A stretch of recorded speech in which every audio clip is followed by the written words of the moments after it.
करते हैं। कल हम लोग पढ़े थे फ्रिक्शन, फ्रिक्शन में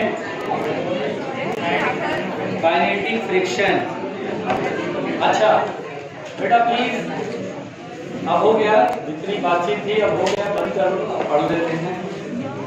अच्छा बेटा एक बात तो तय है कि फ्रिक्शन में स्टैटिक, लिमिटिंग और काइनेटिक, और एक और मैंने जरा सा इंट्रोडक्टरी बोला था रोलिंग फ्रिक्शन। और आपको सिर्फ इतना याद रखना है कि rolling friction is the smallest friction, यह सबसे स्मॉलेस्ट फ्रिक्शन है जितने भी फ्रिक्शन हम जानते हैं, ठीक है ना। तो लिख लीजिएगा स्टार मार करके नीचे, rolling friction is the smallest friction. Rolling friction is the smallest friction. Rolling friction is the smallest friction which depends upon hardness of the surface, which depends upon hardness of the surface, which depends upon hardness of the surface। है, आइए बेटा आगे बढ़ते हैं ईमानदारी से। Law of friction, law of limiting friction दरअसल बोलते हैं लॉज ऑफ लिमिटिंग फ्रिक्शन।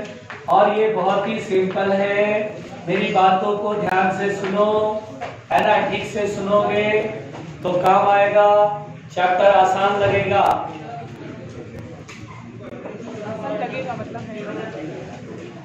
आराम से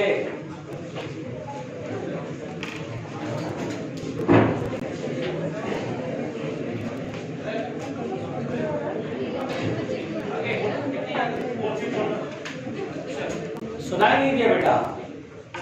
वो दे रखा था म्यू के म्यू एक्स वैसे कुछ दे रखे थे। अरे यार वो तो मैं पढ़ाता ही नहीं हूँ।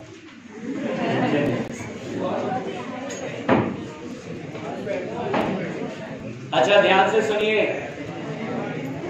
अब यहाँ पर बेटा ध्यान से सुनिए, लॉज ऑफ लिमिटिंग फ्रिक्शन यानी लिमिटिंग फ्रिक्शन के लॉज। तो सबसे पहली बात तो बेटा यह ध्यान से सुनिएगा कि लिमिटिंग फ्रिक्शन यानी friction acting between the two surfaces does not depend upon the area of contact. यानी लिमिटिंग फ्रिक्शन बेटा एरिया ऑफ कांटेक्ट पर डिपेंड नहीं करता है। लिख लीजिए पहली लाइन, लिखिएगा the limiting friction acting between the two surfaces, the limiting friction acting between the two surfaces does not depend upon area of contact, does not depend upon area of contact। तो basically क्या होता है बेटा कि area of contact पर depend नहीं करता। मतलब इस तरह से कंफ्यूज मत हो जाएगा कि जैसे मान लीजिए ये कोई इस टाइप का ब्लॉक है और देखिए ये वाला एरिया इस ग्राउंड के साथ कांटेक्ट में है। अब मैं इस ब्लॉक को लिटा दूं और ऐसे कर दूं, ध्यान दीजिएगा बेटा, ऐसे कर दूं तो अब ज्यादा एरिया कांटेक्ट में है।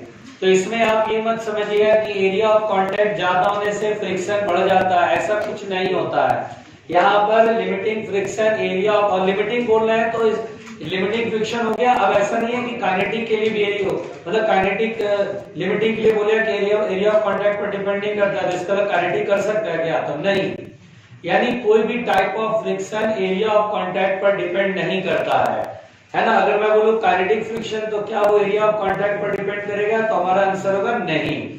तो यहाँ पर बेटा जैसे ये ब्लॉक है, मान लीजिए 10 kg का, इसको हम लिटा देते हैं और हम जितना फोर्स लगा सकते हैं मिनिमम, जिससे कि बॉडी चल सके, मिनिमम कितना फोर्स लगाएं ताकि बॉडी चल सके। हल्का सा फोर्स लगाएंगे तो बॉडी आगे जाना चाहेगा, तो स्टैटिक फ्रिक्शन पीछे लगेगा। बॉडी तो तभी चलेगा ना जब आपके द्वारा लगाया गया फोर्स स्टैटिक का जो मैक्सिमम वैल्यू, जिसे क्या बोलते हैं लिमिटिंग से बड़ा होगा तभी तो चल पाएगा। अगर मैं बोलूं स्टैटिक फ्रिक्शन की लिमिटिंग वैल्यू 10 न्यूटन है तो आप 9 न्यूटन लगाएंगे तो ये 9 लगेगा और बॉडी को चलने नहीं देगा। आप 10 या 10 से बड़ा लगाएंगे तब बॉडी चलने लगेगा। 10 न्यूटन पे बिल्कुल जस्ट टेंडेंसी टू मूव, बिल्कुल चलने को है। तो यहां पर देखा गया 10 न्यूटन पर ठीक चलने को है। तो यहां पर भी सेम देखा गया कि 10 न्यूटन यहां पे लगाते हैं तभी चल पाता है। इसलिए आपको ये याद रखना है कि एरिया ऑफ कांटेक्ट पर डिपेंड नहीं करेगा। बोलो क्लियर हो गया, कोई दिक्कत तो नहीं है। दूसरी बात, इन दोनों केसेस में limiting friction will be same, है ना। दोनों केसेस में लिमिटिंग फ्रिक्शन क्या होगा बेटा, सेम होगा। बात समझ में आ गया। दूसरी बात देखिए बेटा, जो फ्रिक्शन लगता है दो सरफेसेस के बीच में, लिमिटिंग फ्रिक्शन, वह nature of surfaces in contact पे डिपेंड करता है कि दो सरफेसेस जो कांटेक्ट में वो किस मटेरियल के बने हैं। मार्बल पर आपने रखा लकड़ी का ब्लॉक और फिर मार्बल पर आपने रखा आयरन का ब्लॉक, तो बेटा जो दोनों सरफेसेस के बीच में जो फ्रिक्शन लग रहा है वो नेचर ऑफ सरफेसेस यानी मटेरियल कैसा है इस पर डिपेंड करता है। हम देखते हैं सेम वेट का दो ऑब्जेक्ट है, एक ही फ्लोर पे रखा, सेम वेट का दो ऑब्जेक्ट है, एक ही फ्लोर पे रखा, लेकिन दोनों अलग अलग मटेरियल के, तो दोनों के लिए लिमिटिंग फ्रिक्शन अलग अलग हो जाती है। इससे ये पता चला कि limiting friction acting between the two surfaces depends upon the nature of surfaces in contact. लिखिएगा limiting friction depends upon the limiting friction depends upon the nature of surfaces. Limiting friction depends upon the nature of surfaces in contact. Nature of surfaces in contact. ठीक है बेटा, nature of surface कैसा इस बात पर depend करता है। Next point, third point लिखिएगा। थर्ड पॉइंट यहां पर ध्यान दीजिएगा बेटा। तीसरी बात ये है, मेरी बात ध्यान से सुनिएगा, ये जो फ्रिक्शन होता है बेटा, बिल्कुल आराम से सुनना, ये जो फ्रिक्शन होता है दो ब्लॉक के बीच, दो सरफेस के बीच में लगने वाला फ्रिक्शन, उसका लिमिटिंग वैल्यू। तो ये पाया गया कि जो लिमिटिंग फ्रिक्शन होता है, लिमिटिंग फ्रिक्शन क्या होता है, स्टैटिक का मैक्सिमम वैल्यू। तो लिमिटिंग फ्रिक्शन जो होता है बेटा वो डायरेक्टली डिपेंड करता है नॉर्मल रिएक्शन के, यानी directly proportional to the normal reaction acting between the two surfaces, यानी FRL is directly proportional to the normal reaction. जैसे देखिए अभी ब्लॉक है, मुंडे पर करिएगा ध्यान से, अभी ये ब्लॉक है मान लो 10 kg का, हमने लगाया कि भाई फोर्स लगाया, तो मैंने देखा अरे यार 10 न्यूटन लगाते हैं ना तो body just tendency to slide में आ जाता है, और 10 से जरा सा फोर्स आगे बढ़ाते हैं बॉडी चल पड़ता है। हम बोलेंगे यार इसकी लिमिटिंग 10 न्यूटन है यार। अब किसी ने इसके ऊपर हाथ रख दिया, हाथ से पुश कर दिया, हाथ से पुश करने पर आपने इधर या कोई ब्लॉक इसके ऊपर रख दीजिए, और फिर आप फोर्स लगाइए तो आपको लगेगा यार 10 न्यूटन पे पहले भी चला था, 10 न्यूटन पे अभी भी चलना चाहिए, लेकिन आपने ऐसे करके पुश कर दिया या कोई वजन रख दिया इसके ऊपर, तो आप देखेंगे 10 न्यूटन पे तो ये हिलेगा भी नहीं, ये हिलता भी नहीं है, बल्कि अब यहाँ पर 20 न्यूटन मान लो लगाया तब जाके चलना शुरू हुआ। तो हम कहेंगे अरे यार लिमिटिंग फ्रिक्शन तो बढ़ गई, हमने तो मटेरियल बदला नहीं, उसी फ्लोर पे उसी ब्लॉक पर हम फोर्स लगा रहे हैं, बस हमने एक वजन रख दिया और हमने देखा 20 न्यूटन लगा रहे हैं तब जाकर के वो खड़क रहा है, चल रहा है, उससे पहले तो रिस्पॉन्ड ही नहीं कर रहा, चल ही नहीं रहा है बिल्कुल। तो ये इसका मतलब ये हुआ कि लिमिटिंग फ्रिक्शन ही कई बार प्रयोग में देखा गया कि limiting friction is directly proportional to the normal reaction. यहां पर बेटा इस प्रोपोर्शनलिटी का साइन हटाते हैं तो इक्वलिटी आएगा, और यहां पर एक कांस्टेंट आएगा जिसे बोला गया कोएफिशिएंट ऑफ फ्रिक्शन। यहां पर बेटा म्यू बोला गया, लिमिटिंग फ्रिक्शन FRL बराबर म्यू एन। रुकिएगा ध्यान से, यहां पर म्यू जो है बेटा, मेरी बात सुनिएगा, जो दो सरफेसेस हैं तो coefficient of friction is constant for the given to surfaces. Actually mu का वैल्यू जो होता है बेटा वो डिपेंड करता है कि दो सरफेसेस किस मटेरियल के बने, कैसा पदार्थ है ना। तो mu is the constant for the given surfaces, है ना बेटा। अब जैसे यही 10 kg का ब्लॉक वुडन ब्लॉक है, अब मैं आयरन ब्लॉक रख दूं तो म्यू बदल जाएगा। बस यहाँ पर आपको याद रखना mu is a constant quantity which depends upon the nature of material of the surface. यहाँ पर बेटा हम लिमिटिंग की बात कर रहे हैं, यानी टाइप ऑफ स्टैटिक फ्रिक्शन की बात कर रहे हैं। एफआरएल क्या है? स्टैटिक फ्रिक्शन का मैक्सिमम वैल्यू है, तो यहाँ पर इसे म्यू एस कह देते हैं, which is called the coefficient of static friction. तो म्यू एस क्या है? कोएफिशिएंट ऑफ स्टैटिक फ्रिक्शन, जो किस पे डिपेंड करेगा? Nature of surfaces in contact. Mu S किस पे डिपेंड करेगा बेटा? Nature of surfaces in contact. तो एफआरएल की वैल्यू हम लोग कब आगे से बोल रहा है यार, लिमिटिंग फ्रिक्शन की वैल्यू, तो बोल रहा है म्यू एस इनटू एन होता है। म्यू एस आपको गिवन रहेगा, नॉर्मल एक्शन आप निकाल लेंगे, उससे लिमिटिंग फ्रिक्शन सॉल्व हो जाएगा। बोलो क्लियर हुआ? तो लिखेगा, थर्ड पॉइंट लिखेगा, limiting friction depends upon the nature of surfaces in depends upon the normal reaction. Limiting friction depends upon the normal reaction acting between the surfaces.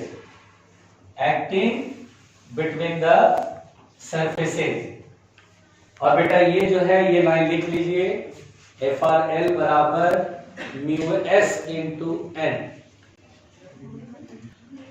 FRL proportional to n and FRL equal to mu s into n। ईमानदारी से लिखिएगा, where mu s is equal to coefficient of static friction। mu s को बोलते हैं coefficient of static friction, जिसकी कोई unit नहीं होगी, ठीक है, इसकी कोई यूनिट नहीं होती है। और इन जनरल देखिए ये वैल्यू छोटी होती है, जैसे एक से कम होगा, एक से ज्यादा होगा, लेकिन बहुत ज्यादा बड़ा नहीं होता म्यू एस। बात समझ में आ रही है? ज्यादा रफ रहेगा तो म्यू ज्यादा होगा, कम रफ रहेगा तो म्यू कम होगा, और स्मूथ रहेगा तो म्यू 0 हो जाएगा। बोलो क्लियर है? लिखिएगा इसी में ब्रैकेट में करके इसके नीचे, it depends upon nature of surfaces. It depends upon nature of surfaces in contact. Nature of surfaces in contact.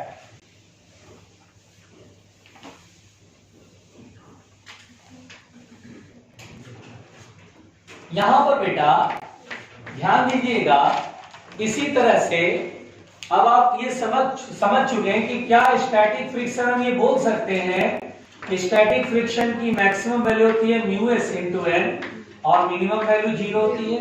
Am I right? क्या मैंने सही बोला? अच्छा, दूसरी बात बेटा बहुत ध्यान से सुनिएगा, बहुत आराम से सुनिएगा। अगर मुझसे कभी इसी तरह से काइनेटिक फ्रिक्शन कह ले, अगर मुझे इसी तरह से काइनेटिक फ्रिक्शन कह ले, है ना, काइनेटिक फ्रिक्शन कह दे कि यार काइनेटिक फ्रिक्शन की वैल्यू, तो बोलते हैं kinetic friction is a constant friction. Body जब चलता है तो उस समय काइनेटिक फ्रिक्शन लगता है, it is a constant friction. तो यहां पर बेटा काइनेटिक फ्रिक्शन अगर कभी कहेगा तो एफआर के बराबर होगा सिमिलरली म्यू के इंटू एन।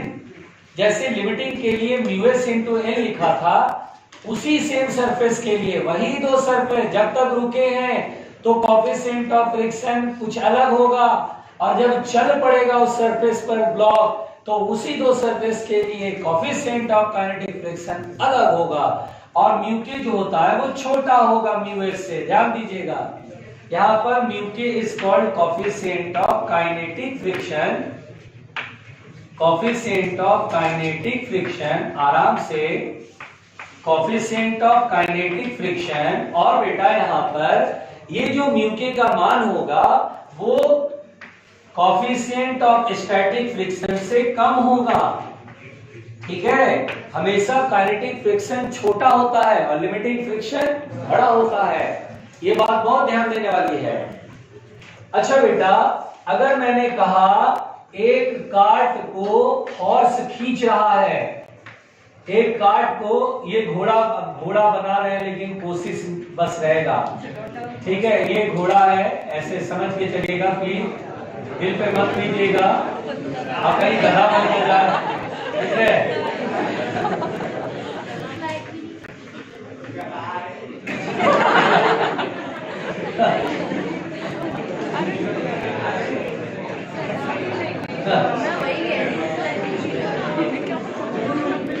अच्छा मान, अच्छा ये जो भी था, जो भी है, हाँ टांग जो है, 4 टांग है इसकी, पूछ बना दिया, बड़ा पूछ पर ढूंढ रहा है तेरी पूछ में बड़ा इंटरेस्ट। अच्छा देखिए, अच्छा बेटा ये घोड़ा जो है इस गाड़ी को खींच रहा है, कार्ट को खींच रहा है, कार्ट में पहिया नहीं है, घिसता हुआ जा रहा है। मुझे ये बताइए किस पर स्टैटिक लगेगा, किस पे काइनेटिक लगेगा, जरा जल्दी जल्दी बताइएगा। ये कार्ट है, ये कार्ट है और ये हॉर्स है, बताइए किस पर स्टैटिक और किस पर हॉर्स पे काइनेटिक, हॉर्स पे स्टैटिक और इस पे काइनेटिक, या दोनों में काइनेटिक। अच्छा घोड़ा जो दौड़ रहा है उस पर काइनेटिक नहीं स्टैटिक लग रहा है। मैं दौड़ रहा हूँ तो मुझ पे काइनेटिक नहीं लग रहा है, स्टैटिक लग रहा है। स्टैटिक लग रहा है। अच्छा मेरे ऊपर कौन सा फोर्स लग रहा है? घोड़ा दौड़ रहा है तो उसका जो पैर है वो थोड़ी ना जमीन पे फिसल रहा है, वो पैरों से जमीन को नीचे पीछे की ओर धकेल रहा है। तो यानी घोड़े पर स्टैटिक, और किधर रहेगा, आगे या पीछे? घोड़ा आगे जा रहा है, हाँ स्टैटिक फ्रिक्शन किधर रहेगा? पैर भी आगे लगेगा।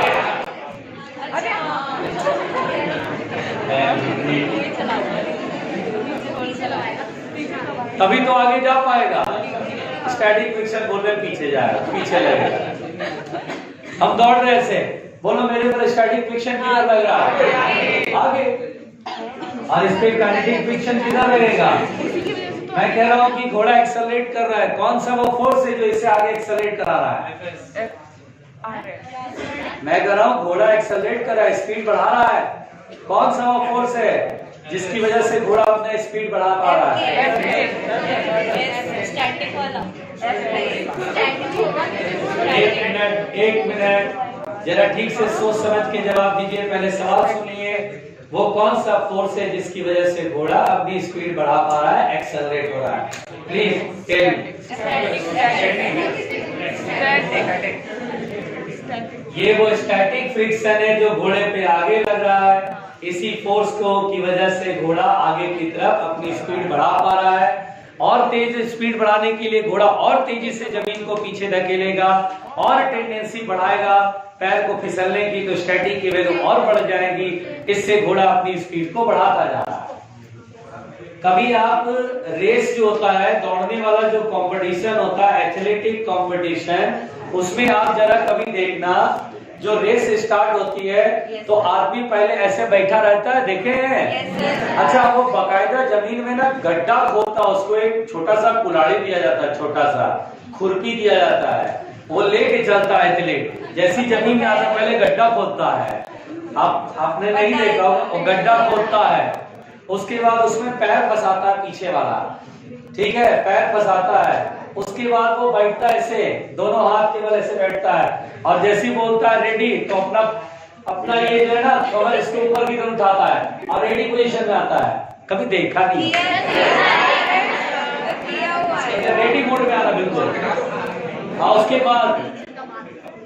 उसके बाद जैसे फायर होता गन, वो तेजी से जमीन को पीछे की ओर धकेलता है, और जमीन जो उसको आगे रिएक्शन लगाता है।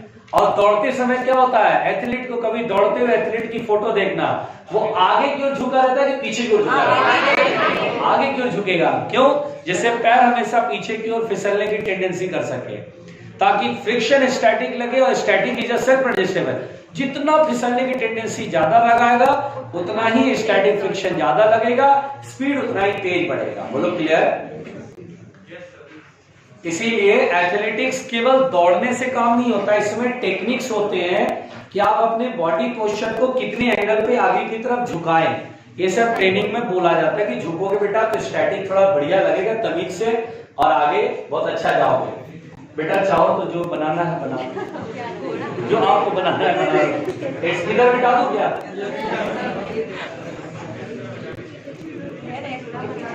आराम से आराम से।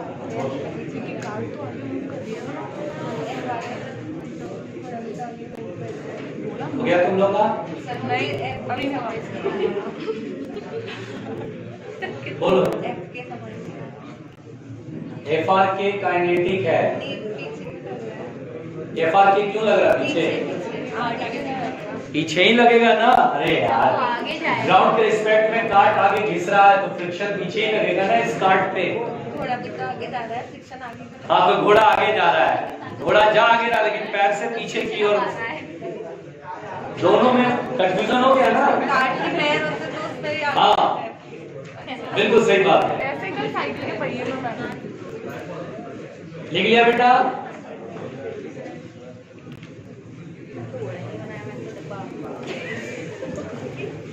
देखिए कृपया बातें ना करें, बहुत बात कर लिया, अब बात नहीं करेंगे। अब तो मुंडी पर करके पढ़ाई करेंगे। अच्छा सुनो प्यारे बच्चों, सुनो। अब यहां पर बेटा बहुत ध्यान से सुनना, इधर ध्यान दो। मान लो जैसे कि ये ब्लॉक ऐसे करके रखा हुआ है इस ग्राउंड पे, और बेटा मैंने फोर्स यहां पर अप्लाई करा, और ग्राउंड देखेगा कि ब्लॉक का लोअर सरफेस आगे फिसलना चाह रहा है या चल रहा है, फ्रिक्शन पीछे लगेगा ब्लॉक पर। अगर मुझे यहां पर क्वेश्चन में ये कह दे कि भैया एक बात बताओ, इधर की तरफ अप्लाइड फोर्स है, इधर की तरफ अप्लाइड फोर्स है, और इधर की तरफ ब्लॉक पर लगने वाला फ्रिक्शन है। हम ये जानते बच्चों बहुत ध्यान से कि अप्लाइड फोर्स जीरो, यानी आपने कोई फोर्स नहीं लगाया तो बॉडी चलना चाहेगा? अरे बॉडी चलना चाहेगा नहीं, तो फ्रिक्शन भी नहीं लगेगा। तो फोर्स जीरो तो फ्रिक्शन भी जीरो। अब हम फोर्स हल्का सा लगाए, हल्के से फोर्स लगाने से ये क्या चल पाएगा? स्टैटिक पीछे लग जाएगा, और जितना आगे तरफ फोर्स लगाओगे उतना ही स्टैटिक पीछे तरफ लगेगा। तो क्या होता है, स्टार्टिंग में अभी फोर्स 1 न्यूटन लगाओगे तो फ्रिक्शन स्टैटिक 1 न्यूटन लगेगा, 2 न्यूटन लगाओगे तो 2 न्यूटन लगेगा। एकदम 45 डिग्री का ये एंगल बनता है, 45 डिग्री। और एक लिमिट तक तो स्टैटिक बढ़ता जाएगा, एक लिमिट तक तो बढ़ेगा। और अब आप फोर्स निरंतर बढ़ाए जा रहे हैं, तो जब आप फोर्स निरंतर बढ़ाएंगे, लिमिट से भी ऊपर लगा दिया तो बॉडी चल पड़ेगा। जैसी बॉडी चलेगा तो तुरंत से फ्रिक्शन डिक्रीज हो जाएगा, तुरंत से फ्रिक्शन क्या होगा? डिक्रीज हो जाएगा, और उसके बाद कांस्टेंट हो जाएगा। हम ये बोलते हैं काइनेटिक फ्रिक्शन। ध्यान दीजिएगा बेटा, अब आप फोर्स बढ़ाते जाइए, फ्रिक्शन काइनेटिक कांस्टेंट हो गया है क्योंकि अब बॉडी चलने लगा। And kinetic friction is a constant friction, बहुत ध्यान से। और ये लिमिटिंग फ्रिक्शन है, और ये वाला स्टैटिक फ्रिक्शन है। ये वाला क्या है? Static friction. स्टैटिक एफआर कर देते हैं, स्टैटिक फ्रिक्शन है। देखिए स्टैटिक फ्रिक्शन 0 से FRN तक वैरी करता है। तो यहाँ पर स्टैटिक फ्रिक्शन में सेल्फ एडजस्टेबल है, जितना फोर्स लगता लगेगा, जितना फोर्स होता लगेगा लिमिट तक लगेगा, और लिमिट से अगर आपने फोर्स आगे बढ़ाया तो फ्रिक्शन तुरंत डाउन होगा, नीचे आएगा, वैल्यू कम होगी और कांस्टेंट हो जाएगी। और जब तक फोर्स बढ़ाते जाओ कोई दिक्कत नहीं है, वो कांस्टेंट ही रहेगा। अरे बात समझ में आई? पहुंचो, ये ग्राफ बनाओ प्लीज।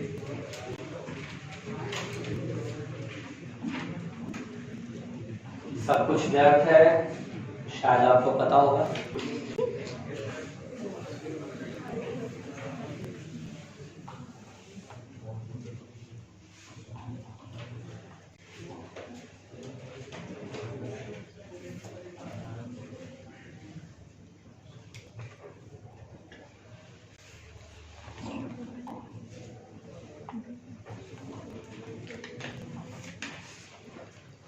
लिख पड़े बेटा।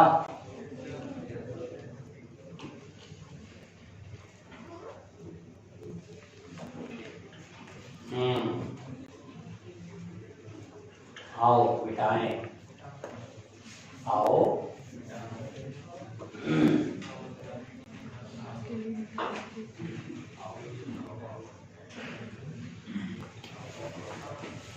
देखिए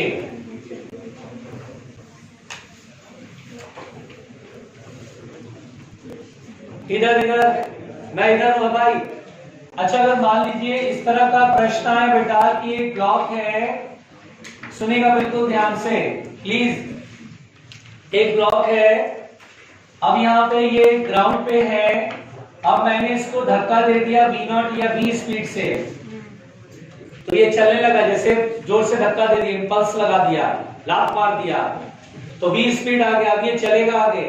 जब ये आगे बढ़ेगा तो स्पीड बढ़ेगा कि घटेगा? घटेगा ना, क्योंकि ग्राउंड के ऊपर ही आगे की तरफ जाएगा तो फिसलेगा।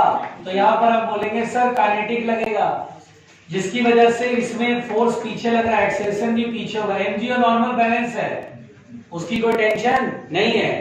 अब यहाँ पर ये आगे जाएगा, रिटार्ड होता जाएगा, रिटार्ड होता जाएगा और यहाँ पे रुक जाएगा। This distance is called the stopping distance. इसको हम बोलते हैं बेटा स्टॉपिंग डिस्टेंस, इसको हम बोलते हैं स्टॉपिंग डिस्टेंस।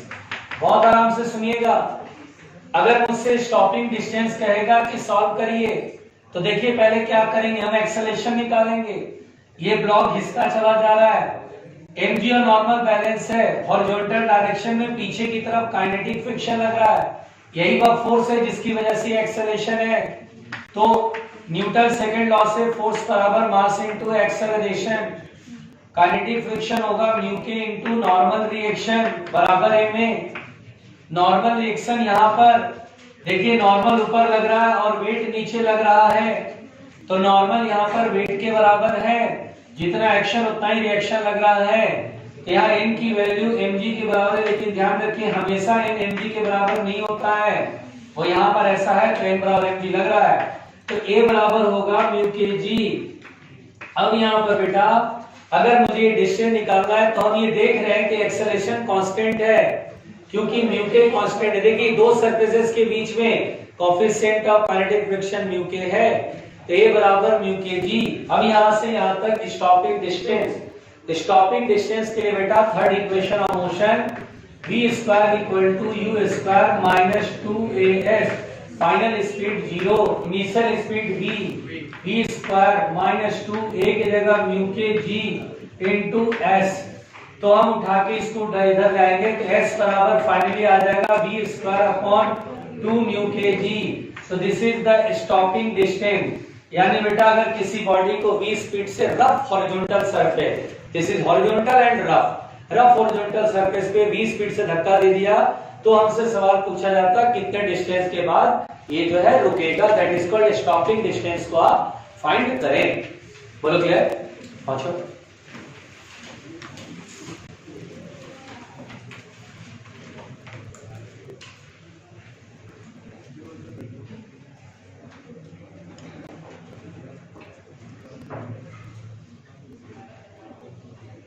हाँ, ये बोझ है, हार है।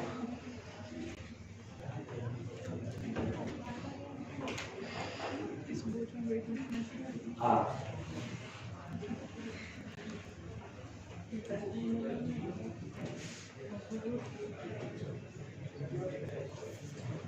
हाँ, छोड़ दे भाई।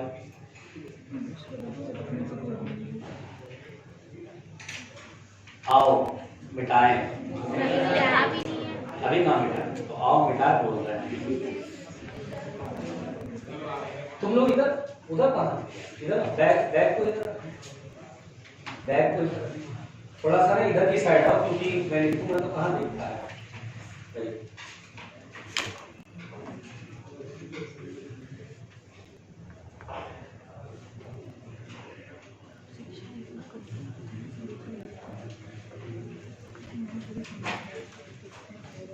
आज हमें मिटाना होगा।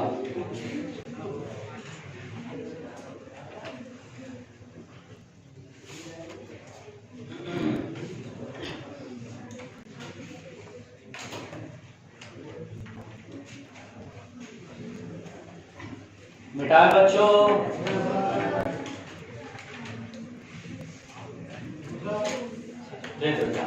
तुम तो जाने दो।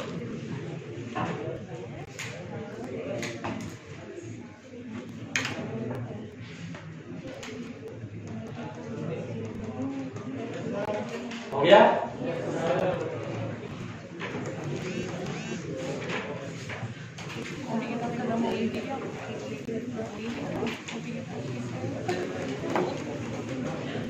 देखिए बेटा इधर सुनिए, ये सब सवाल मिलेगा और जाहिर सी बात है मुझसे पूछा जाएगा, पहले ही जवाब ले लो। मान लो ये कार है और मान लो ये ट्रक है, पूछा जाएगा, इससे पहले ही मैं जवाब दे देता हूँ, ठीक है। और बेटा यहाँ पे दोनों ही टायर सेम है, सेम रोड पे चल रहे हैं, मान लो 20 स्पीड से और ये भी 20 स्पीड से सेम स्पीड है। बोला कि भाई ब्रेक लगा दिया, तो ब्रेक लगाने से टायर फिसलने लगा, ब्रेक लगाया कस के, इसमें भी ब्रेक लगाया, इसमें भी फिसलने लगा, तो बोलेगा भैया बताओ कौन ज्यादा डिस्टेंस चलेगा, कौन कम डिस्टेंस चलेगा। तो हम बोलेंगे देखो भाई स्टॉपिंग डिस्टेंस का फॉर्मूला होता है v²/2 म्यू के जी। हम ये कहेंगे देखो स्पीड इज सेम, अगर स्पीड सेम है और देखिए जितना म्यू के यहाँ है उतना ही म्यू के यहाँ होगा, क्योंकि सेम रोड पे है और चमड़े का टायर यहाँ भी है, वही टायर यहाँ भी है, तो म्यू के सेम है, nature of surfaces in contact same है, तो म्यू के भी सेम, v भी सेम, तो डिस्टेंस विल बी सेम। यानी हम बोलेंगे कि ये ट्रक है और ये कार है मूविंग विद सेम स्पीड, तो बोलेंगे truck and car travel same distance before stopping, रुकने से पहले तक सेम डिस्टेंस ट्रेवल करेंगे, ठीक, रुक जाओ, स्टॉपिंग। अब अगर मान लीजिए बेटा यही क्वेश्चन में ऐसा हो कि ये कार है और ये ट्रक है, moving with same kinetic energy, ठीक है, सेम काइनेटिक एनर्जी से चल रहे हैं। अब की बार स्पीड नहीं, काइनेटिक एनर्जी सेम है, सेम काइनेटिक एनर्जी, तो कौन कम चलेगा और कौन ज्यादा डिस्टेंस चलेगा। तो देखिए डिस्टेंस बराबर होता है v²/2 म्यू के जी। अब की बार बेटा काइनेटिक एनर्जी का फॉर्मूला हम लोग जानते हैं ½ तो v² की वैल्यू कितना हो जाएगा 2 into kinetic energy upon m। तो हम लोग एक काम करते हैं, जहां v² है वो यहाँ लिख देते हैं, s बराबर हो जाएगा 2 kinetic energy upon 2 m mu k जी। सही चल रहा है ना, 2 से 2 कट गया। अब बताइए काइनेटिक एनर्जी सेम है, म्यू के सेम है, लेकिन मास अलग अलग है, किसका मास ज्यादा है, ट्रक का, तो मास ज्यादा तो डिस्टेंस कम, यानी कि डिस्टेंस जो ट्रक चलेगा वो कम चलेगा रुकने से पहले और कार ज्यादा चल देगा। आई बात समझ, ऐसा क्या था इसमें, हाँ देख लो बेटा, देख रिएक्शन कम लगेगा, ट्रक में ज्यादा लगेगा, म्यू के ज्यादा नहीं होगा, इसमें कम होना चाहिए। हाँ तो स्टैटिक नहीं होगा, तो फिर मास कितना जाता है, तो एक्सेलरेशन में क्या करोगे, फ्रिक्शन अपॉन मास करोगे, मास से मास, तो म्यू के एम जी, मास से मास कैंसिल, एक्सेलरेशन तो म्यू के जी होगा, कम पड़ेगा।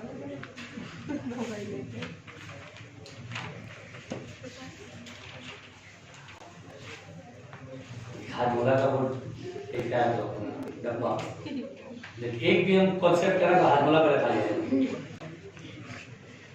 अंदर गया फिर 2 मिनट रुक करके फिर सोचो आया कि नहीं आया, देखना परेशानी ही नहीं होगा, हाजमा एकदम बढ़िया हो जाएगा। तुझे ज्यादा जरूरी है?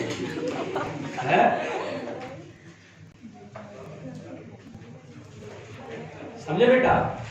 और नहीं तो फिर हॉर्लिक्स जो है वो एक बहुत अच्छा, मैं तो कई दिन पहले ही बता चुका हूँ, हॉर्लिक्स पीना शुरू करिए। हॉर्लिक्स के साइड इफेक्ट हैं, हॉर्लिक्स के, उससे ज्यादा साइड इफेक्ट तो यहाँ मुझे बिना हॉर्लिक्स के दिख रहे हैं।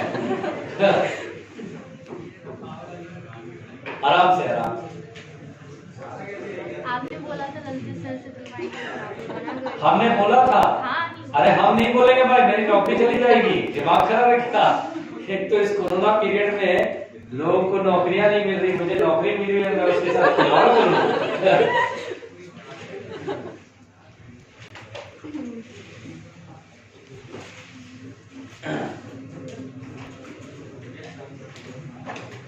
मिटा दूं?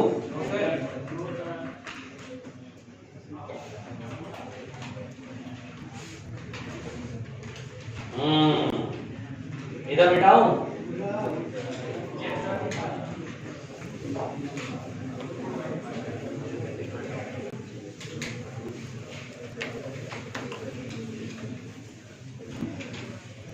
देखो बेटा,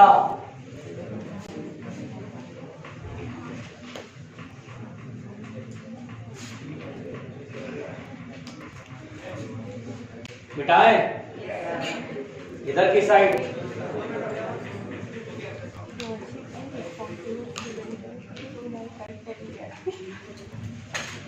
देखिए बेटा, प्यार से बेटा सुनिए, यहां पर बेटा हम लोग के क्वेश्चन में बहुत अदब से ये नहीं बोलेगा कि बेटा coefficient of static friction, coefficient of kinetic, इतना अदब से नहीं बोलता है। वहां तो बोल देगा भाई ये सरफेस है, इसके ऊपर ब्लॉक रखा है, u की वैल्यू 0.2 है, बाकी तू समझ क्या करेगा, है ना। बहुत रफ तरीके से बोल देगा कि mu इक्वल टू 0.2, बाकी जानो तुम्हें क्या करना है, मुंडी पर करो।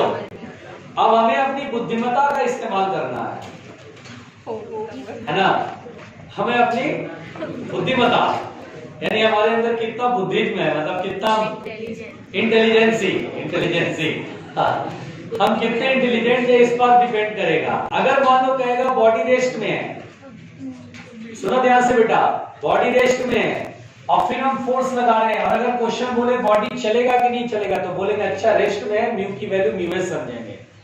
अब जैसे मैं आपसे एक सिंपल एग्जांपल लेता हूं, 10 kg है, ठीक है, और मान लीजिए मैं बोलूं 10 न्यूटन का फोर्स लग रहा है, आपसे कहेगा बॉडी चलेगा कि नहीं चलेगा, कैसे पता करेंगे? तो हम ये पता करेंगे कि इसकी लिमिटिंग वैल्यू कितनी है। यहाँ पर ये जो है बॉडी आगे जाना चाहेगा, फ्रिक्शन पीछे लगेगा, आप पहले इस फ्रिक्शन का लिमिट, स्टैटिक फ्रिक्शन की लिमिटिंग वैल्यू चेक कर लेंगे प्यार से। एफ आर एल क्या होता है, म्यू एन, म्यू की वैल्यू 0.2 और नॉर्मल रिएक्शन कितना है, देखो वेट इधर और नॉर्मल ऊपर, 10 जी यानी 100, ये कटेगा तो 20 न्यूटन। तो बोलेंगे सर लिमिटिंग वैल्यू है 20, आप लगाओगे 10, ये लगेगा स्टैटिक और बॉडी रहेगा remains at rest, body remains at rest. मेरी बात समझ में आ रहा है? रुक जाइए, मुझे बोलने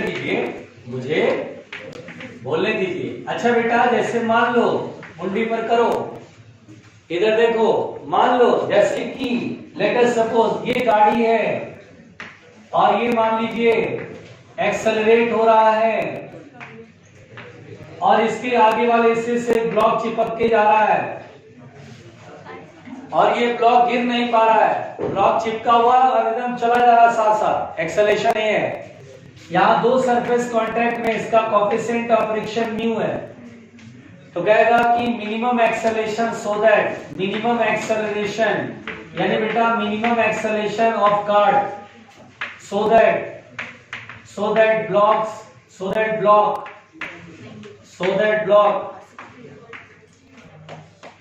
move with the cart and does not fall, with the cart and does not fall। अब बेटा यहाँ पर इस क्वेश्चन को मेरे से कहेगा सॉल्व करने को, ध्यान दीजिए प्लीज। तो हम इस क्वेश्चन को कैसे सॉल्व करेंगे, कितना मिनिमम है, उससे कम करोगे तो धड़ाम से रोड पर, तो हमें मिनिमम एक्सेशन कितना बना के रखना है, इसके साथ यही रहता है, एकदम सामने, पैरों के सामने रहते हैं, कृपया शांति। तो बेटा यहाँ पे मिनिमम एक्सेशन कितना हो ताकि ये न गिरे, और यहाँ म्यू दिया गया है, तो हम यहाँ म्यू को म्यू के समझे या म्यू एस समझे, म्यू के समझे या म्यू एस समझे, म्यू एस समझे, क्योंकि रेस्ट में ये सरफेस के ऊपर ये सरफेस चल नहीं रहा है, चलने की टेंडेंसी लेकिन चल नहीं रहा है, तो इस म्यू को हम समझ लेंगे कोएफिशिएंट ऑफ स्टैटिक फ्रिक्शन। अब हम इसका फ्री बॉडी डायग्राम बनाएंगे, और देखो ये गाड़ी चल रहा है, तो नॉन इनर्शियल फ्रेम से क्वेश्चन बनाना आसान होता है, क्या मैंने पहले बोला है कि नॉन इनर्शियल फ्रेम से क्वेश्चन बनाओगे तो आसान पड़ेगा। इस आदमी के रिस्पेक्ट में mg नीचे लगेगा, वेट नीचे, स्यूडो फोर्स किधर लगेगा, गाड़ी आगे जा रहा, फ्रेम आगे जा रहा, तो स्यूडो फोर्स फ्रेम के अपोजिट इधर। और देखो जब ये पुश करेगा इस बॉल को तो नॉर्मल एक्शन इधर लगेगा, जल्दी बताओ नॉर्मल एक्शन इधर लगेगा, अरे भाई पुश करेगा तो नॉर्मल नहीं लगेगा क्या।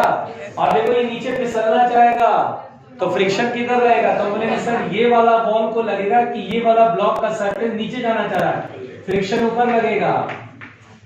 और मिनिमम कह रहा है, मिनिमम का मतलब हुआ कि इससे और कम करेंगे तो ये बॉडी रोड पर सीधा गिर जाएगा। इसका मतलब इस समय मिनिमम के समय बिल्कुल ये फिसलने वाला है, यानी ये पूरा इशारा कर रहा है कि बेटा ये जस्ट टेंडेंसी टू स्लाइड वाला केस है। इस समय फ्रिक्शन जो लगेगा वो स्टैटिक की maximum value, that is called the limiting friction. अरे भाई बताओ अब यहाँ पर हम क्या बोलेंगे, बोलेंगे सर ये आदमी बोलेगा कि ये ब्लॉक किधर जा रहा है, जल्दी बताओ ये आदमी ब्लॉक को किधर जाता देखेगा, आगे या पीछे, नीचे आगे पीछे, रेस्ट में दिखाई देगा।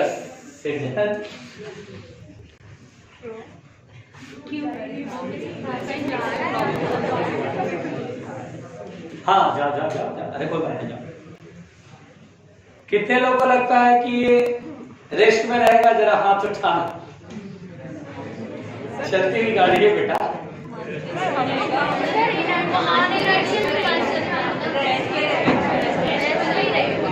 देखो मेरे को लग रहा है रेस्ट में, तो ऐसे देखो मैंने ऐसे उठा के नहीं उठाया, अब जरा सब लोग उठा चला।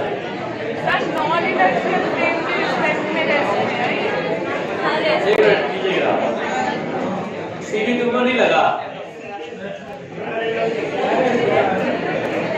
अच्छा देखो अभी कुल मिला के हाथ जो उठे थे वो 25-30 हाथ उठे थे, और यहाँ पे बैठे होंगे कम से कम 80 लोग, 70-80 लोग बैठे होंगे। अब 25 लोग हाथ उठाए जिनको ये लग रहा है कि ये जो ब्लॉक है वो इस आदमी को लगेगा रेस्ट में। कैसा कीमत 25 लोगों को दिखाई दे रहा है, और बाकी लोग पता नहीं क्या देख रहे हैं, कोई भेजा नहीं, कोई खोपड़ी नहीं, कुछ नहीं, बस एकदम सन्नाटा में करके एकदम अपना दिमाग एकदम ढक्कन बंद करके चले आते हैं। मेरे को कुछ सीखना ही नहीं, समझना ही नहीं, सोचना ही नहीं है।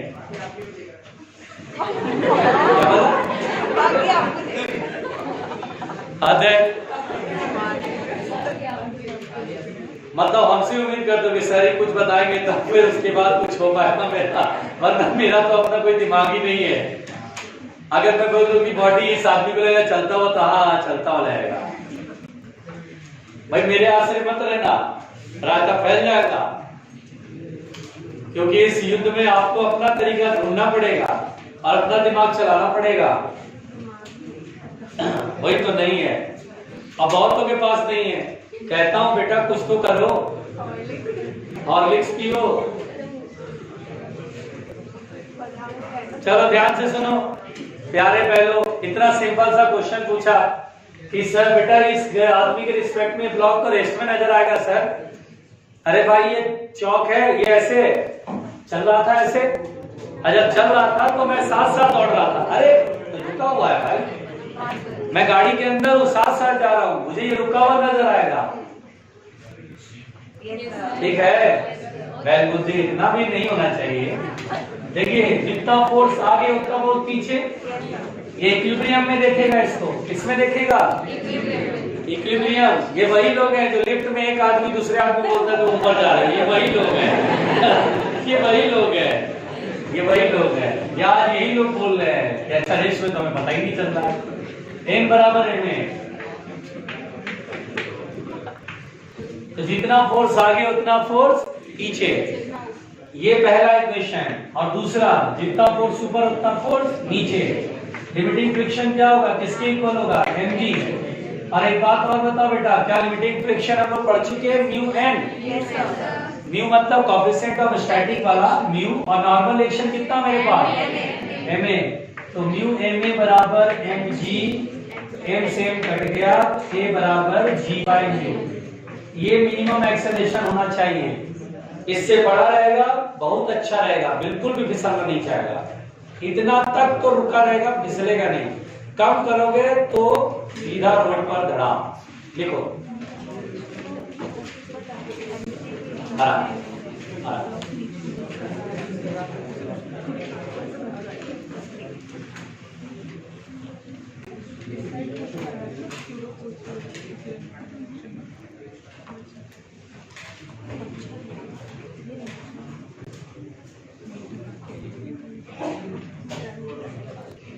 आराम से बेटा, आराम से।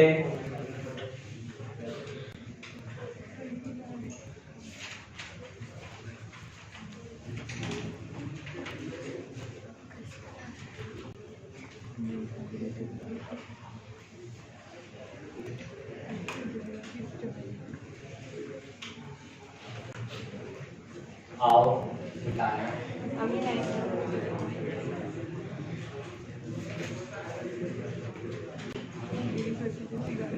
अगले संडे को क्लास सुबह सुबह ही लूंगा। सर टाइम से 8 बजे लूंगा या 7:30 बजे से स्टार्ट होगा। भैया इसलिए क्योंकि संडे को 12 बजे आ रहा है खुदा हाफिज, और हमको देखना है वो मूवी। ठीक है, क्या नाम है? किशन चावल। अरे बहुत अच्छा एक्शन दिखा रहा है। अरे अच्छी है। एक तो साल भर से कहीं बाहर मूवी नहीं देखने गया, कम से कम ये तो देख लो ठीक से। अरे मैं नहीं देखना वैसे, ठीक है।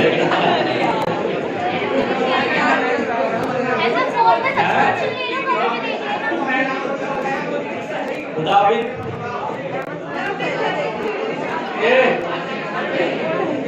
शांति। थिएटर लगवा लो, होम थिएटर। हाँ, एक दिन में अंबानी जैसा बनूंगा तो जरूर करवाऊंगा। महंगा नहीं लगता है। साथ चाचा बातें नहीं, चलो साथ। अब बेटा हम लोग जो है ये समझ में आया क्वेश्चन? अभी छोड़ देना, ध्यान से बेटा। अब ये क्वेश्चन समझ में आया सबके? आइए अगला सवाल देखते हैं। अच्छा बेटा बिल्कुल ध्यान से देखना प्लीज, बिल्कुल ध्यान से देखना। ये वॉल है, रफ वॉल, और ये ब्लॉक है। ठीक है, मान लीजिए 10 kg का ब्लॉक है एग्जांपल के लिए, और कोएफिशिएंट ऑफ फ्रिक्शन 0.1 है। लेट अस सपोज हम कितना मिनिमम फोर्स यहाँ पर प्रेस करें, मिनिमम फोर्स कितना हो जिससे कि बॉडी इक्विलिब्रियम में रहे, टिका रहे। जैसे देखिए, बस लिखने लगा और जान देना, पहले समझो क्वेश्चन को। ये देखो, ये बोर्ड है वॉल, वर्टिकल वॉल, और ये डस्टर है ब्लॉक।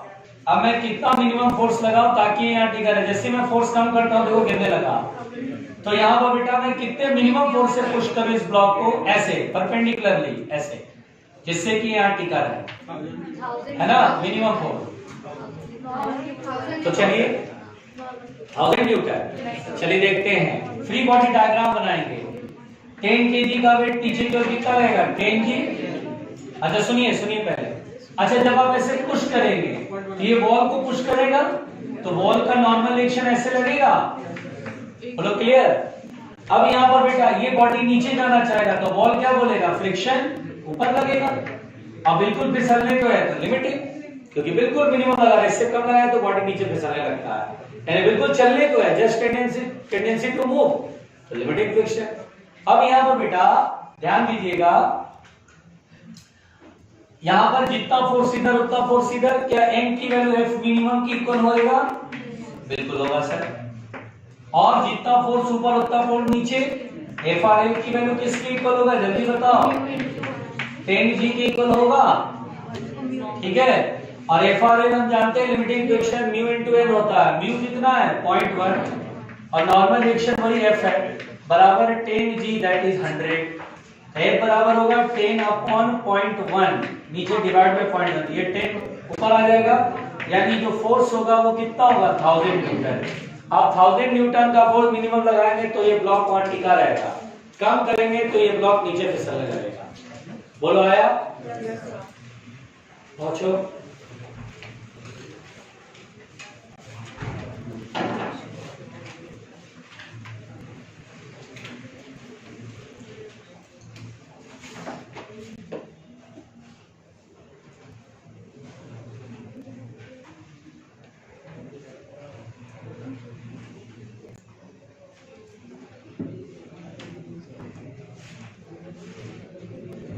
शांत शांत शांत बेटा शांत।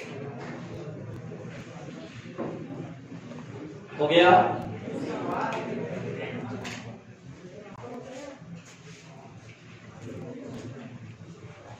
इधर बिठाओ, इधर की साइड, इधर की साइड।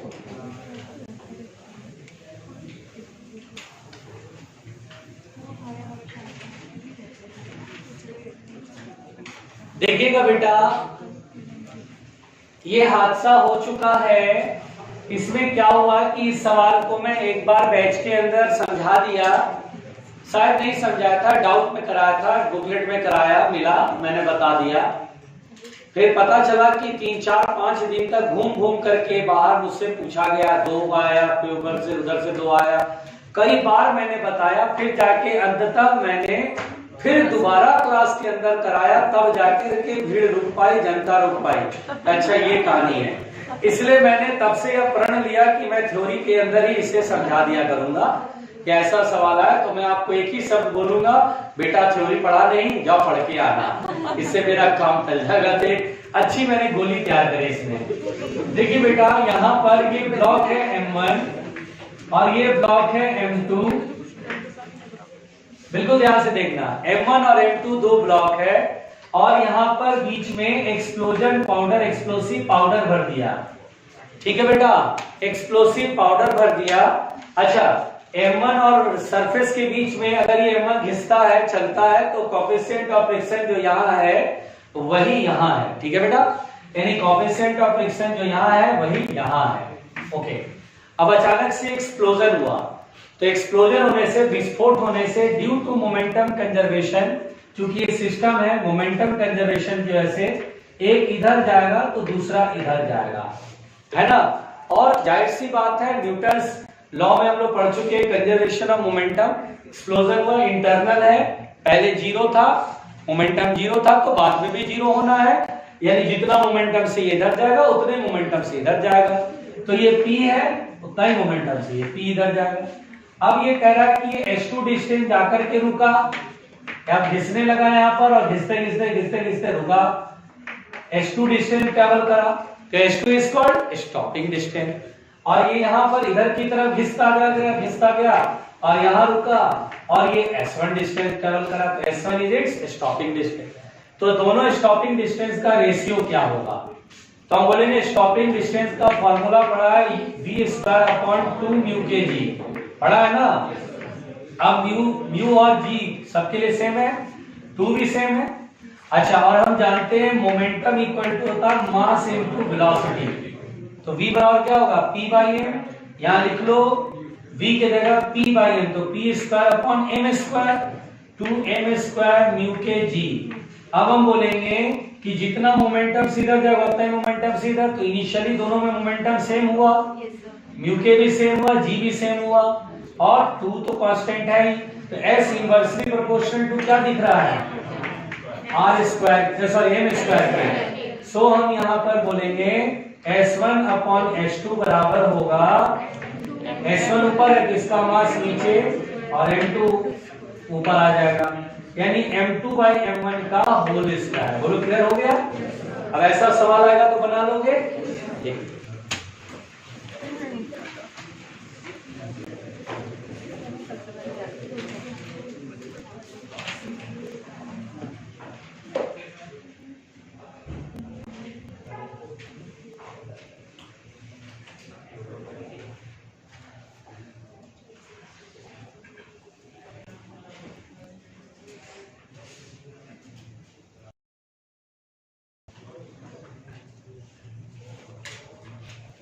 कल ये चैप्टर समाप्त हो जाएगा,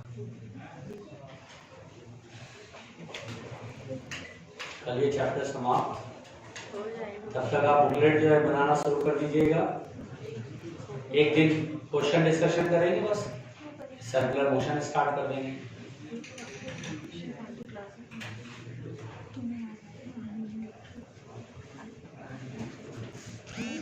मिटा दें ये, इधर की साइड मिटा दो बेटा, इधर की साइड मिटा।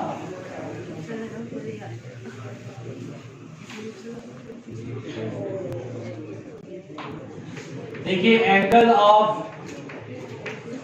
फ्रिक्शन यानी angle of limiting friction, angle of friction कह लीजिए या एंगल ऑफ लिमिटिंग फ्रिक्शन।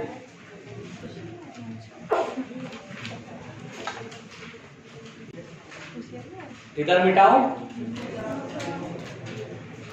आराम से हरदीप तुम बातें कर रहे हो।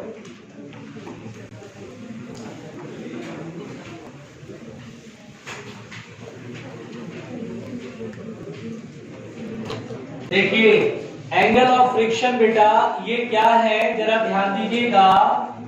यहां पर बेटा ये ब्लॉक है, इस एंगल ऑफ फ्रिक्शन का मतलब basically angle of limiting friction है, यानी जब बॉडी पे लिमिटिंग फ्रिक्शन लगेगा तब बात करनी है। सुनिए पहले ध्यान से मेरी बात समझिए, ध्यान से मेरी बात समझिए, मुंडी ऊपर करिए, बोर्ड की तरफ देखिए, काम की बात करूंगा। ये हॉरिजॉन्टल रफ सरफेस है और अब बेटा इस पर हमने ब्लॉक एम मास का रखा। अब हम यहाँ पर फोर्स लगाते हैं और फोर्स इस तरह से लगाया कि जस्ट टेंडेंसी टू मूव है, यानी जस्ट टेंडेंसी टू मूव। देखिएगा ध्यान से, यहाँ पर ठीक चलने वाली कंडीशन में है ये ब्लॉक। तो हम जानते हैं बेहतर तरीके से कि ये जो ग्राउंड होगा वो इस पर लिमिटिंग फ्रिक्शन लगाएगा ना। अब यहाँ पर सोचिए बेटा, फ्री बॉडी डायग्राम बनाए तो mg है नीचे और सरफेस का नॉर्मल एक्शन ऊपर। एक थोड़ा सा गौर करिएगा, ये जो दो सरफेस कांटेक्ट में है, अगर आप ध्यान दें तो ये सरफेस दो फोर्स लगा रहा है, एक सरफेस के पैरेलल जिसे फ्रिक्शन बोल रहे हैं, और ये सरफेस के परपेंडिकुलर लगा रहा है जिसे नॉर्मल एक्शन बोला जा रहा है। यानी ये जो सरफेस है, यानी ये दो सरफेस है, एक दूसरे पर जो फोर्स लगा रहे हैं, इसमें एक तो कांटेक्ट में होने की वजह से फ्रिक्शन लग रहा है और कांटेक्ट में होने की वजह से नॉर्मल एक्शन लग रहा है। वेट को इससे कोई मतलब नहीं है कि ये कांटेक्ट में है कि नहीं। अगर मैं इसे हाथ से उठा दूं ऐसे, तो ये mg तो फिर भी निरंतर लगता रहेगा, फ्रिक्शन नहीं लगेगा क्योंकि कांटेक्ट छूट गया। नॉर्मल एक्शन ये सरफेस के द्वारा नहीं लगेगा क्योंकि हमने हाथ से इसे उठा दिया, कांटेक्ट टूट गया। फोर्स तो एक्सटर्नल है, आप जरा से उठा देंगे तो थोड़ी ना फोर्स जीरो का, फोर्स खींचते रहिए। तो यहाँ पर यह बहुत अच्छे से पता है कि normal action and limiting friction are called contact forces. M and FRL are called contact forces. इनको बोलते बेटा कांटेक्ट फोर्सेज, क्योंकि कांटेक्ट में आने की वजह से लग रहे हैं, ठीक है। इन्हें हम बोलते हैं कांटेक्ट फोर्सेज। यहां तक समझ आ रहा है? अच्छा ठीक है भाई, यहां तक तो हमें समझ में आ गया। दूसरी बात बेटा, अगर आप ध्यान दीजिए तो ये जो दो सरफेस में ग्राउंड द्वारा जो फोर्स लग रहा है, एक तो नॉर्मल एक्शन लग रहा है और एक फ्रिक्शन लिमिटिंग वैल्यू लग रही है। तो ग्राउंड द्वारा टोटल फोर्स अगर पूछ लिया जाए कि what will be the force exerted by the ground on this block, तो बोलेंगे ग्राउंड ने तो एक फोर्स लगाया एन और एक फोर्स लगाया एफ, और तो दोनों का रिजल्टेंट है इधर होगा, this is the net force. कभी हो सकता है आपसे पूछते हैं यार ग्राउंड द्वारा नेट फोर्स बताना ब्लॉक पे कितना लग रहा है। जैसे मान लीजिए, देखने में बहुत सिंपल लगेगा, ये ब्लॉक है, मैंने बोला 10 kg का ब्लॉक है, अभी फोर्स लगा रहा हूं और यहाँ पे म्यू की वैल्यू मान लीजिए 0.2 है, और आपसे पूछे सिर्फ इतना पूछे कि body tendency to just tendency to slide है, जस्ट टेंडेंसी टू स्लाइड। अब आपसे कहे कि find force exerted by ground on the block, find force exerted by ground on the block, exerted by ground on the block। तो यहाँ पर बहुत लोग धोखा खा जाते हैं और ऑप्शन भी इस तरह से डिजाइन होता है ना कि गलती जो तरीके से बनाओगे वो भी ऑप्शन में रहेगा। देखिए अब यहाँ पर देखा, अच्छा ग्राउंड, अरे ये तो फ्रिक्शन लगा रहा है भाई, अच्छा जस्ट टेंडेंसी लिमिटिंग लग रही है भाई। अब वो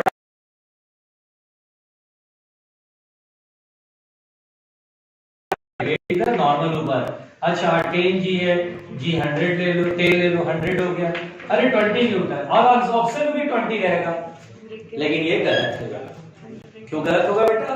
क्योंकि ग्राउंड द्वारा केवल फ्रिक्शन थोड़ी ना लग रहा है, आपने एक भूल कर दिया, ग्राउंड द्वारा नॉर्मल भी तो लग रहा है। तो हम यहाँ पर ग्राउंड द्वारा देख रहे हैं कि नॉर्मल एक्शन का फोर्स ऐसे है ना, फ्रिक्शन लिमिटिंग ऐसे, तो दोनों का रिजल्टेंट ये लग रहा है। दरअसल हमें आर निकालना होगा, और आर कैसे निकालेंगे? दो वेक्टर परपेंडिकुलर है, तो वेक्टर में पढ़ते थे under root F R L का whole square. F R L कितना? 100, सॉरी 20, 400 और नॉर्मल एक्शन कितना 10 यानी 100 का स्क्वायर करेंगे और इसको जो कैलकुलेट करेंगे वो हमारा आंसर आएगा। नहीं आया मेरी बात समझ में? आई ना बात समझ में? तो ये धोखा बहुत लोगों से हो जाएगा। अगर आपके कॉन्सेप्ट क्लियर है, मेरी बात अगर आपने ध्यान से सुन लिया, घर पे जाके एक बार ठीक से देख लिया, रिवाइज कर लिया, तो बेसिकली आपके कंसेप्ट मजबूत हो गए, आप गड़बड़ नहीं करेंगे। कौन सा फिर से बताना है, किसको बताना है? कहाँ दिक्कत है दीदी? समस्या क्या होगी बताओ? कितना बढ़िया, तो शानदार तरीके से बताया। ग्राउंड वाला दो फोर्स लग रहा है, नॉर्मल और लिमिटिंग। लिमिटिंग इक्वेशन का फॉर्मूला मेरे पास है, नॉर्मल एक्शन वेट की इक्वल होता है दो वेक्टर का रिजल्टेंट। मैंने कितना खतरनाक काम किया, देख लियो। पहुंचो पहले, याद हो बेटा, पहुंचो। स्टार मार के लिखना, रायता फैला के मत लिखना।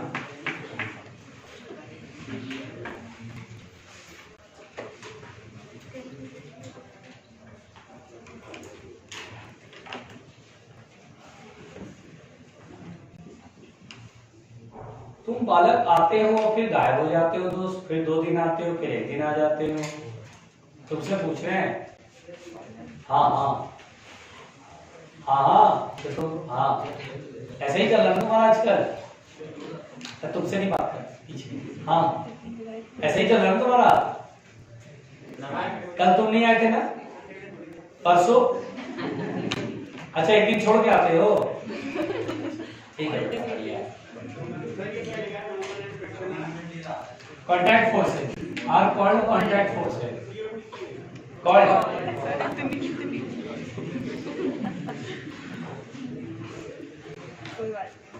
नहीं, कभी कभी ऐसा होता है, काश मेरे पास हॉर्लिक्स के बहुत सारे ग्लासेस रखे होते हैं, जो पूछे बेटा पहले इधर आओ, एक गिलास पियो, फिर बात करते हैं, है ना? हाँ, ये मेरे लिए ठीक रहता है। मैं जब भी क्लास लेना शुरू करूँ, ये मैं करूँगा, अगले जन्म में यही करूँगा, मैं ऐसे क्लास सजा दूंगा। हाँ भाई, किसको दिक्कत है? आओ इधर।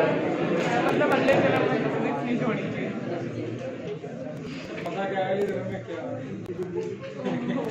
भाई साहब, तो बड़ा कंफर्म कि ये तो तुम नहीं हो गया।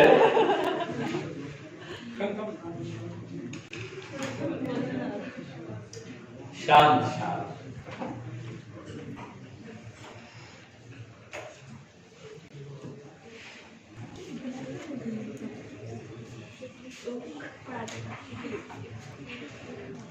हो गया।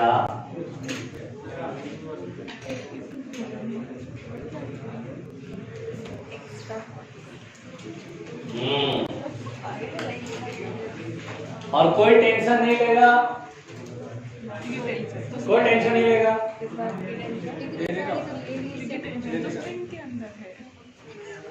हाय नहीं है, क्या करना चाहता है? हो गया बेटा?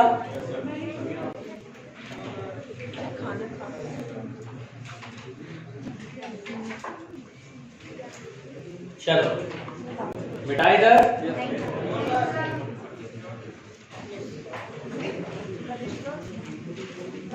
आराम से छोड़।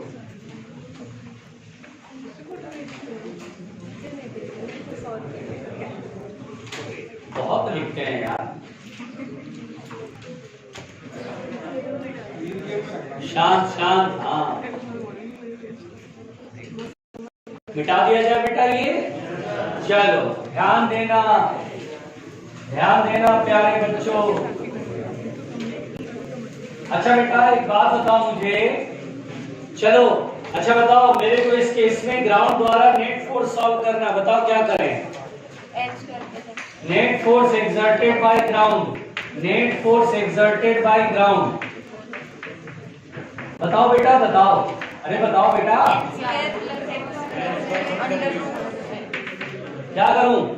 इन दोनों का रिजल्टेंट होगा ना। अच्छा अगर तुम बुद्धि लगाओ, अच्छा अगर मैं ये फोर्स ना लगाऊं तो क्या ये फ्रिक्शन लगेगा? नहीं लगेगा। उस केस में ग्राउंड के द्वारा लगने वाला फोर्स केवल N होगा, है ना? अब तुम फोर्स लगाओगे, स्टैटिक बढ़ता जाएगा, फोर्स बढ़ाओगे स्टैटिक बढ़ेगा, फोर्स बढ़ाओगे स्टैटिक बढ़ेगा, एक टाइम पे लिमिट हो जाएगा। अब फिर तुम और फोर्स बढ़ाओगे, बॉडी चलने लगेगा, जब चलने लगेगा तो फ्रिक्शन कौन सा लगेगा? अब काइनेटिक तो छोटा होता है। तो अगर कभी तुमसे पूछते हैं कि net force exerted by ground का मैक्सिमम वैल्यू, तो हम बोलते हैं देखो भैया मिनिमम तो होगा n के इक्वल, मिनिमम होगा n के इक्वल, जब फ्रिक्शन नहीं लग जब फ्रिक्शन ही नहीं लग रहा, बॉडी केवल रखा हुआ बस। और मैक्सिमम अगर कहें तो क्या होगा बेटा, तो हम बोलेंगे जिस समय लिमिटिंग लगता है, ये फिक्स है, ये नॉर्मल एक्शन एम की अभी चल रहा है, और ये लिमिटिंग फ्रिक्शन की सबसे बड़ी वैल्यू लग रही है, तो इन दोनों का रिजल्टेंट भी सबसे बड़ा होगा। और r की वैल्यू का अंडर रूट FRL का whole square plus n square. पढ़े लिखे हो बच्चों, क्या FRL की वैल्यू μs into n का whole square plus n square कर सकते हैं? n कॉमन लेके बाहर कर लें तो n लिमिटिंग में म्यू के लेते हैं कि म्यूएस लेते हैं, पहले ये बताओ। काइनेटिक लेंगे तो मैक्सिमम होगा क्या वैल्यू? मैंने बोला मैक्सिमम, ग्राउंड के द्वारा मैक्सिमम फोर्स, यानी कि लिमिटिंग जिस समय फ्रिक्शन सबसे बड़ा, उस समय ग्राउंड के द्वारा लगने वाला फोर्स भी मैक्सिमम। मुंडी बदलो, बस लिखने लगा। तो क्या मैं इसमें लिख सकता हूं कि ग्राउंड द्वारा लगने वाला फोर्स अधिक से अधिक n under root 1 plus mu s square होगा, और कम से कम n होगा, इससे ना तो बड़ा होगा ना छोटा होगा। बोलो क्लियर? अच्छा भी रहा होगा तो इसी रेंज के बीच में कहीं आएगा, क्योंकि उस जब चलेगा तो काइनेटिक लगेगा, छोटा पड़ जाएगा। बेटा तुम लोग पढ़ते नहीं हो, 2021 तुम्हारा खराब हो जाएगा, इतना बड़ा रिस्क ले रहे हो।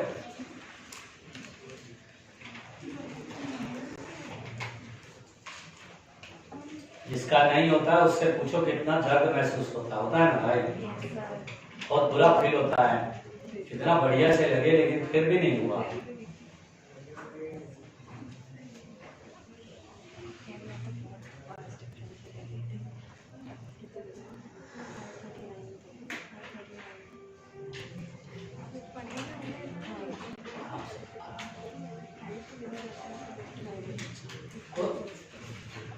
अब तुम भी इसकी सहयोगी बन गई, साथी बन गई। अच्छा जी है ये।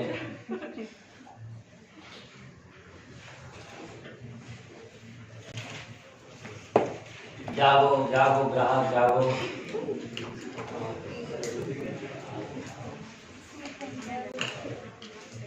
मिटा दे बच्चों। अरे टाइम वाइम तो तुम लोग बताते ही नहीं हो। 10 मिनट देखो, सुनो बेटा सुनो, सुनो। अच्छा बेटा कुंडी पर करो। अरे सुनो, एंगल ऑफ फ्रिक्शन होता है कि ग्राउंड द्वारा जब नेट फोर्स मैक्सिमम हो जाता है, क्या हो जाता है? अच्छा, नेट फोर्स ग्राउंड द्वारा मैक्सिमम कब होगा? जब यहाँ लिमिटिंग लग रहा होगा। उस समय जो नेट फोर्स होगा वो नॉर्मल के साथ जितना एंगल बनाता है उसमें बोलते हैं एंगल ऑफ फ्रिक्शन। क्या बोलते हैं बच्चों? Angle of friction. अगर पूछेगा तो क्या बोलेंगे? फ्रिक्शन के साथ तो एंगल बन ही नहीं रहा। हम ये बोलते हैं कि ग्राउंड द्वारा जो मैक्सिमम कांटेक्ट फोर्स होगा वो नॉर्मल के साथ जितना एंगल बनाएगा उसे बोला गया है एंगल ऑफ फ्रिक्शन। और अगर मुझे एंगल ऑफ फ्रिक्शन की वैल्यू कहेगा तो हम लोग इसी दिन के लिए वेक्टर पढ़े थे, दो वेक्टर का रिजल्टेंट जो है वो थीटा एंगल बना रहा है तो tan थीटा परपेंडिकुलर है, तो जिसके साथ एंगल बना रहा है उसको नीचे और दूसरे वाले को ऊपर। और लिमिटिंग फ्रिक्शन क्या होता है? म्यूएस इनटू n, तो tan थीटा इक्वल टू होगा mu s into n upon n, n से n कैंसिल, तो थीटा इज इक्वल टू होगा tan inverse mu s. This is called the angle of friction. बड़े आराम से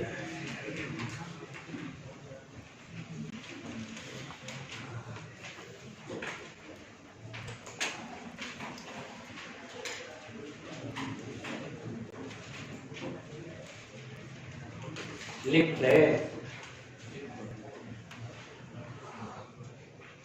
इधर की साइड मिटाओ बेटे, ये आएगा, थीटा दिखा देना इस डायग्राम का।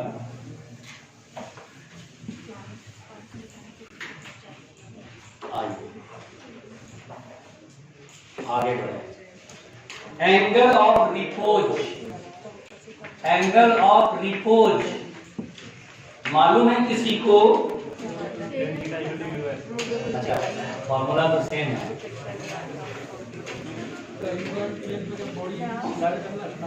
हाँ बहुत सही, बहुत सही। देखिए बेटा प्लीज प्लीज प्लीज प्लीज थोड़ा शांति, प्लीज थोड़ा। देखिए एंगल ऑफ रिपोज होता है कि अगर इंक्लाइंड प्लेन पर किसी बॉडी को रखा जाए, रुकना इधर ध्यान से, मेरे वर्डिंग्स को सुनना। देखिए अगर इंक्लाइंड प्लेन पर किसी बॉडी को रखा जाए और मान लीजिए अब ये रेस्ट में है, तो आप क्या बोलेंगे कि अगर रेस्ट में है, फिसलना तो नीचे चाहता, फिसल नहीं पा रहा है, यानी स्टैटिक ऊपर लगेगा। अब बेटा इंक्लाइनेशन मान लीजिए आप बढ़ाते हैं, ढलान बढ़ाते हैं, ऐसे स्लोप बढ़ा रहे हैं, एंगल बढ़ा रहे हैं, तो एक ऐसा एंगल जिस पर की body just tendency to slide हो जाता है, उसके बाद और ज्यादा ढलान कीजिएगा तो बहुत तेजी से फिसलेगा। तो एंगल ऑफ रिपोज होता है कि वो इंक्लाइनेशन, वो एंगल ऑफ इंक्लाइनेशन जिस पर रखा body just tends to slide होता है, यानी कि बिल्कुल चलने चलने को एकदम खड़कने लगता है, एकदम चलने वाला एकदम ऐसे कि अब चले चले, जरा से इंक्लाइन बढ़ाओ, बढ़ाओ बट से चले, ऐसा होता है। बोलो क्लियर फील हो रहा है? तो इस इंक्लाइनेशन को बेटा क्या बोलते हैं? Angle of repose. इस समय बिल्कुल चलने को होगा तो कौन सा फ्रिक्शन लगेगा? काइनेटिक। पक्का? और क्या आप तो भली भांति जानते हैं क्या इधर mg sin थीटा लगेगा, इधर mg cos थीटा, और ये नॉर्मल इधर लगेगा। तो एक काम करते हैं, पहले तो ये तो क्लियर है कि नॉर्मल mg cos थीटा होगा, इसमें कोई प्रॉब्लम नहीं है। और लिमिटिंग फ्रिक्शन क्या mg sin थीटा के इक्वल होगा, इक्विलिब्रियम में है, एक्सेलरेट नहीं कर रहा, अभी तो खड़ा करा, बिल्कुल चलने वाला बिल्कुल। लिमिटिंग फ्रिक्शन की वैल्यू क्या μs into n होता है, n की वैल्यू यहाँ रखेंगे mg cos थीटा बराबर क्या लिखेंगे, mg sin थीटा, mg से mg कैंसिल आउट हो जाएगा, तो tan थीटा बराबर क्या होगा, μs। यानी बेटा एंगल ऑफ फ्रिक्शन और एंगल ऑफ रिपोज के फॉर्मूले सेम है, कंसेप्ट अलग अलग है। एंगल ऑफ फ्रिक्शन और एंगल ऑफ, इससे पहले एंगल ऑफ फ्रिक्शन पढ़ा ना, और अब क्या पढ़ा, एंगल ऑफ रिपोज। दोनों में फॉर्मूले सेम है, कंसेप्ट अलग अलग है।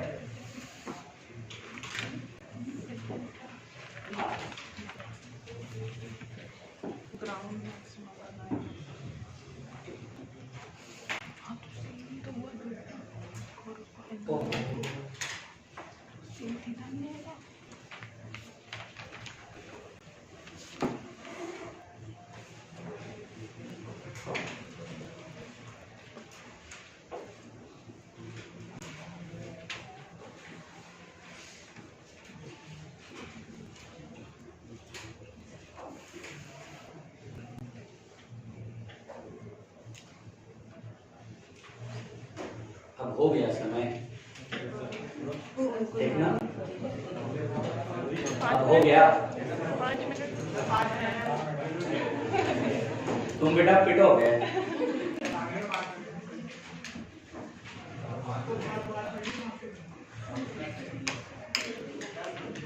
आराम से लिख पड़े।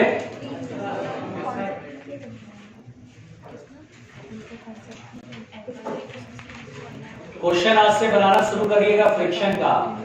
एनएलएम और फ्रिक्शन के क्वेश्चन साथ में दिए हुए मॉड्यूल के अंदर बनाइएगा, और परसों डिस्कशन होगा एनएलएम और फ्रिक्शन के मिलाकर के, एक ही दिन का डिस्कशन है बस, फिर बाकी वीडियो अपलोड हो जाएगा, आप उधर देख लीजिएगा ऐप पे, ठीक है ना। मैं सर्कुलर मोशन उसके बाद स्टार्ट कर दूंगा। Okay, thank you.